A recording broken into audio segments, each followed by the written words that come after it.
Hi, Karen from Quantum Heart Awakening. This is a collective support reading.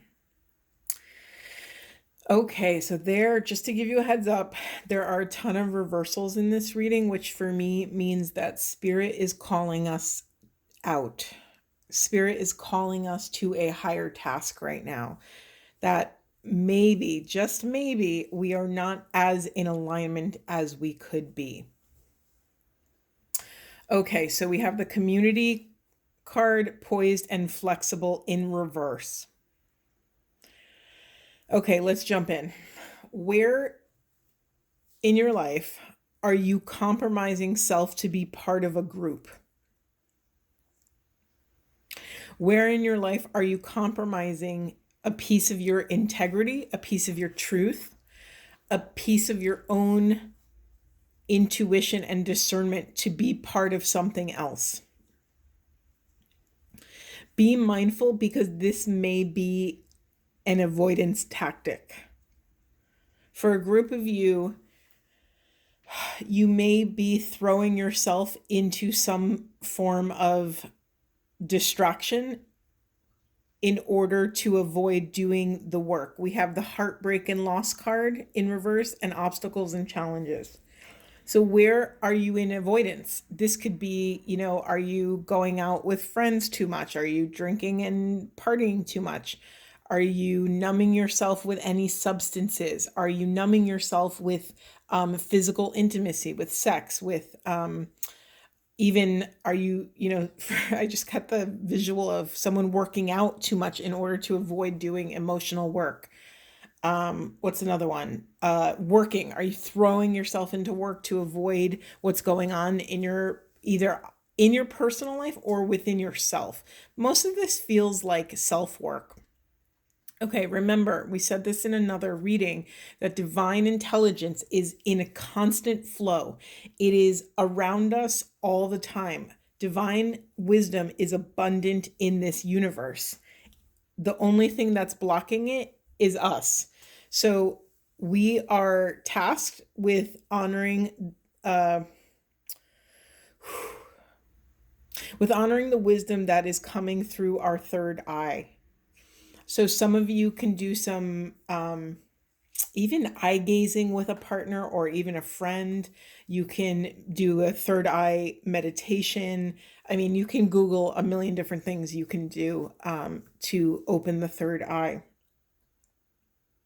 But the biggest thing you can do for yourself with this is to gift yourself permission, right? Gift yourself permission to step deeper into these denser energies.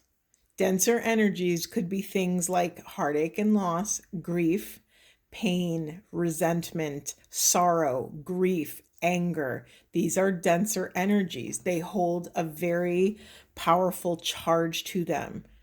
Allow yourself enough space and time to safely and comfortably, well, it's going to be mentally, emotionally a little uncomfortable, but to make a physical, comfortable space that you can dive deeper into this.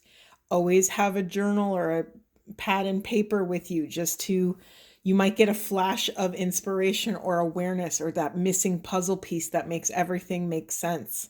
I document everything. I'm always texting myself random words and things or things I saw to revisit later. You never know where wisdom can come from. The divine speaks to us in profound ways, synchronicities, feathers on the ground.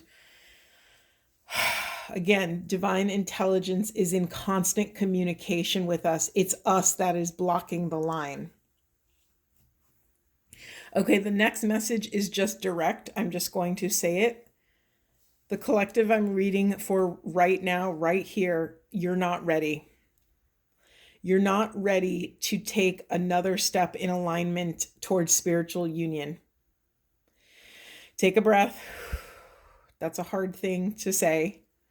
And whether you're already in union or not, if you are in union, there's a block towards coming into deeper alignment with your partner. Let me say the most important part of this, which I didn't say, is you're not ready, and that gets to be okay. Do not shame yourself. Do not self-criticize. Do not self-harm in any way. This is just assessing exactly where you're at in the present moment. Mind you, you may be somewhere totally different tomorrow. You might have been somewhere totally different yesterday. This power, do you hear my mouth and my brain? They can't keep up because there's so many narratives flowing through. Bear with me. Here's the thing. It's our ego that wants to assess and control and create stories about what's happening. But let me tell you, the divine works outside of space and time. So meanwhile, while your ego is processing and shaming where you're at or what you're doing or what you're not doing, the divine's like waiting for you to put all that down so that you can move at the speed of love. I came up with a definition of the speed of love many years ago.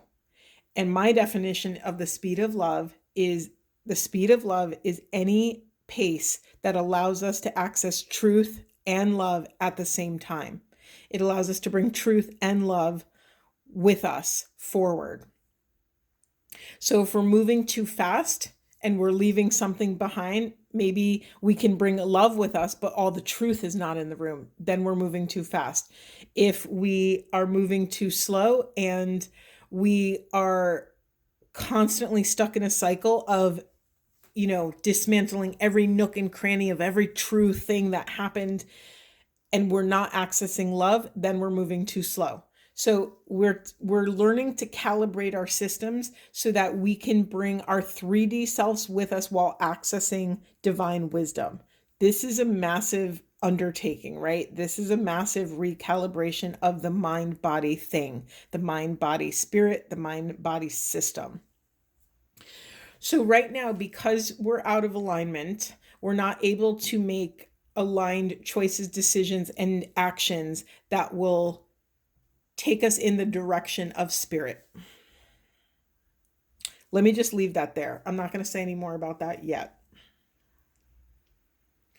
Okay, here's another question. Where in your life are you being too rigid? Where in your life are you trying to control how this journey looks? Because let me tell you, it's not useful. Throw it out. There is no judgment here. You have no concept of where you're supposed to be on this journey. Spirit and the universe is taking you exactly where you need to be in divine timing. So do not use any, I say that with a grain of salt. This work is really hard. And it's one thing for me to tell you, don't waste any of your energy trying to control. It's a whole other, it's a horse of another color to try and actually turn that part of ourselves off. So be very gentle with yourself. It's so funny when I channel, sometimes it's so aggressive and direct, and these questions are so big and bold and take up a lot of space in the room. So forgive the tone of it. It comes as it comes, and I'm totally surrendered to it. Okay, so another piece of this, do you hear how my voice just got softer? I'm being sweet now, right? I called myself out. I called spirit out and said, you know what, we need a little bit more honey in this reading. Okay. Okay, so by being inflexible, we are actually blocking this access to our spiritual strength. We are actually blocking our abundance, our divine harvest. For some of you, this is quite literally like tangible material harvest, whether that's financial or blocking tangible material items, a house, a car, something. I mean, it could be a new journal you want to buy. It could be literally anything.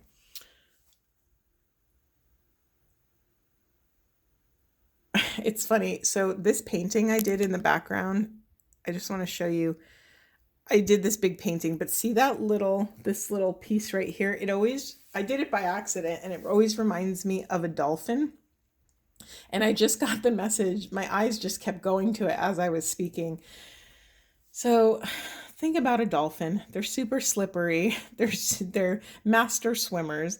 They play and they flow. If you've ever seen videos of dolphins swimming with the waves with surfers, they're one with the wave. They can traverse the shallow depths or the deep. The shallow. They could be shallow or in the depths. You know what I'm trying to say. They are master recalibrators, right? They don't have to go through a whole process when they switch their depths, is what I'm trying to say.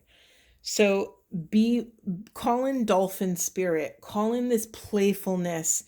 We are returning to this sense of play. God, so many of these messages in the last, couple weeks keep bringing in this inner child. Where is your inner child? Where are they right now? What do they need? Do they feel safe? Here's another. I always like to ask these safety questions. Where is your inner child? Where do they feel safe? Here's another one. Where do they feel safe to play? Because that's different. Where do they feel safe to create? Because that's also different. We are learning the depths of our inner children because they hold the key.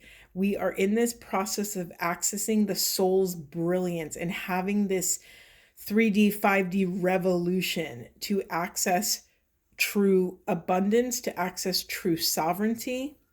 We are working with the soul to access this divine true love so that we no longer have to go through life sacrificing parts of self. We are in this massive rebirth. Oh, this is so sweet. I just got this little storyline of like, if you did not have safety as a child, oh, this is so beautiful. I'm going to cry.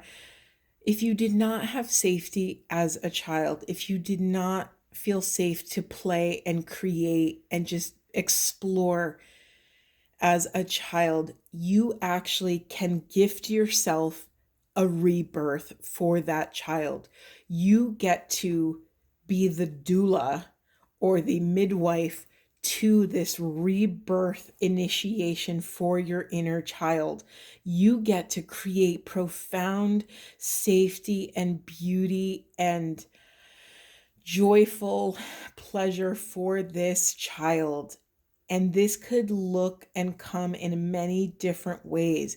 You can quite literally, if you have area in your home, you can create a little play area for your inner child.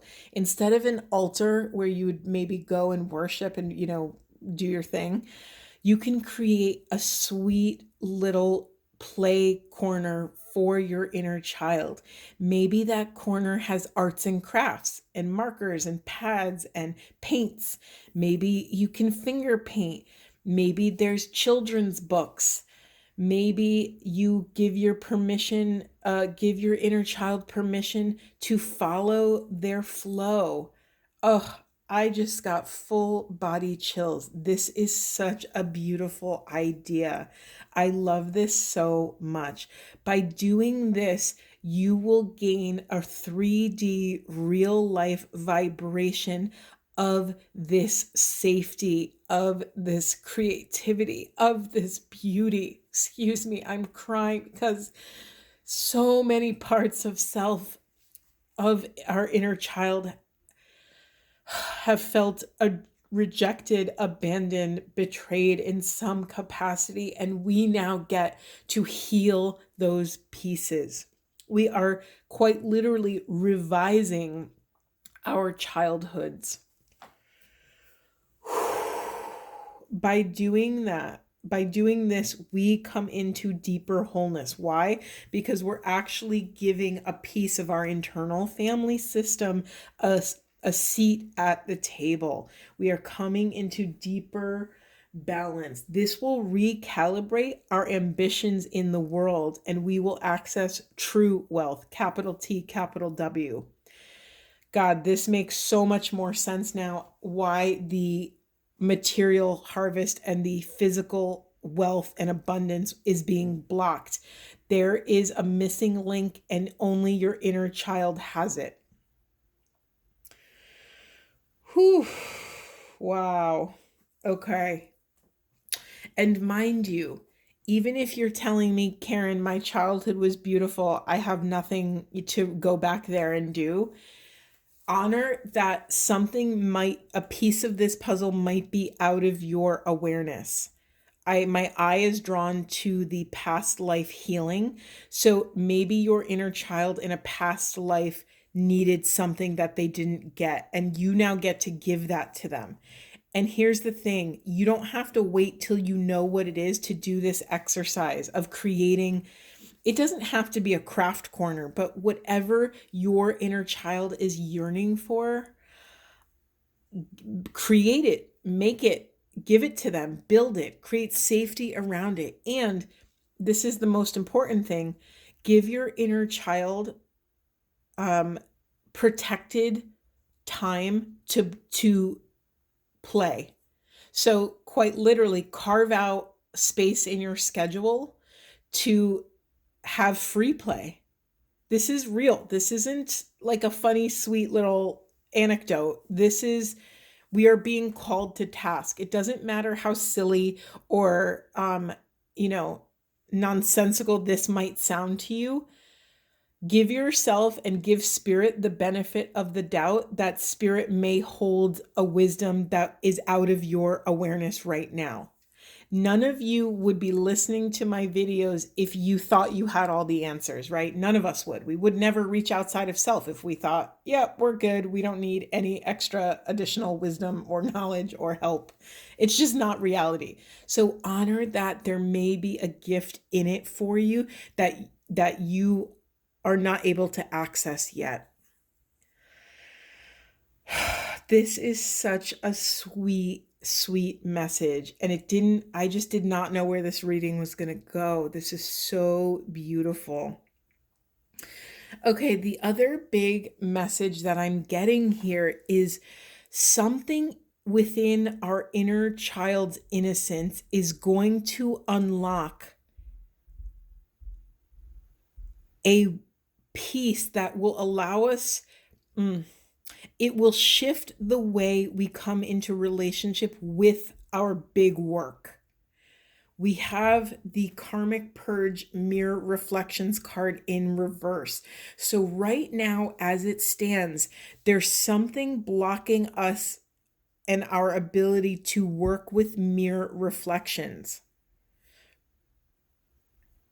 Why is this important? Because everything in our external reality is some version of a mirrored piece of self, right? If someone annoys you at the office, there's a gift in that for you, right? There's maybe a piece of there's maybe a piece in that annoyance of self that we are repressing, and we are being asked to dig these things up. But instead of trying to do this work in a way that feels pressured, aggressive, intense, in a way where we're trying to push the river and fight for the answers and all these things, we are going to be shown a different path. We are going to be shown this sweetness back into... Sorry, I'm getting bombarded with visuals of puzzle pieces just fitting into place naturally without anyone having to force them in. Oh, I just got another really sweet message that your inner child, that innocence, your inner child is the chosen one. Not you.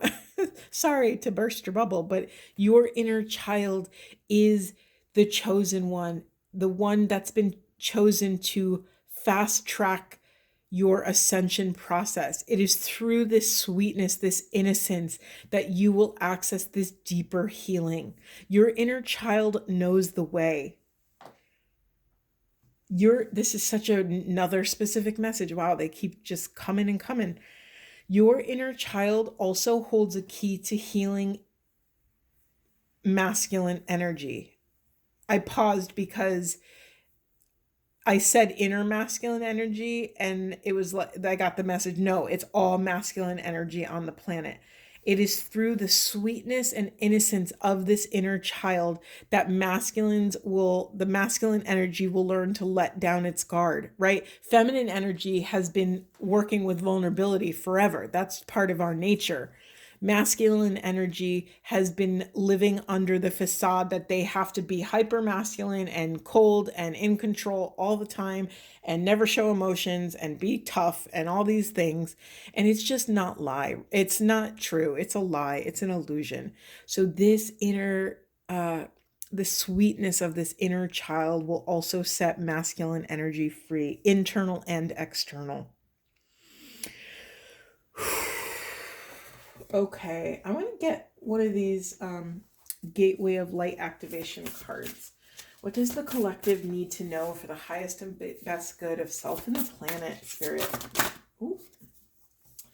Okay, we have the Merkaba, Transcendence, Ascension. You are rising up. I just talked about that your inner child is the chosen one. They have been chosen to this fast track of ascension. Karmic board clearing, energetic clearing, rewrite your story, live your truth.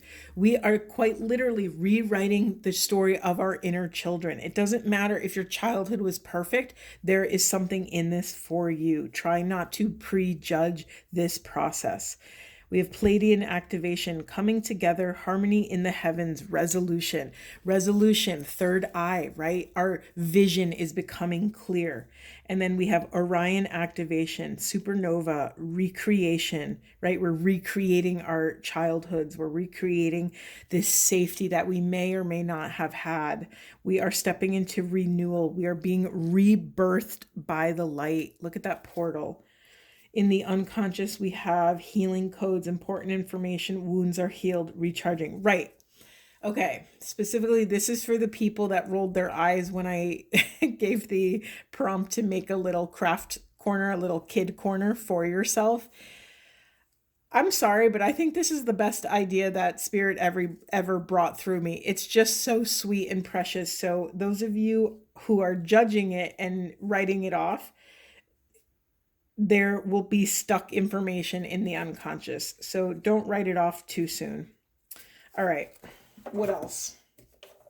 This was such a funny path to this reading today. Let's do Buddha wisdom. No, wait. Yeah, we'll do Buddha wisdom. Anything else, Spirit? Ooh, we got a bunch. Okay, we have offend no one and yet speak the truth. Be clear with and kind with your words, never harsh. Your worst enemy cannot harm you as much as your own unguarded thoughts. Yeah. Okay. Let me just read that again.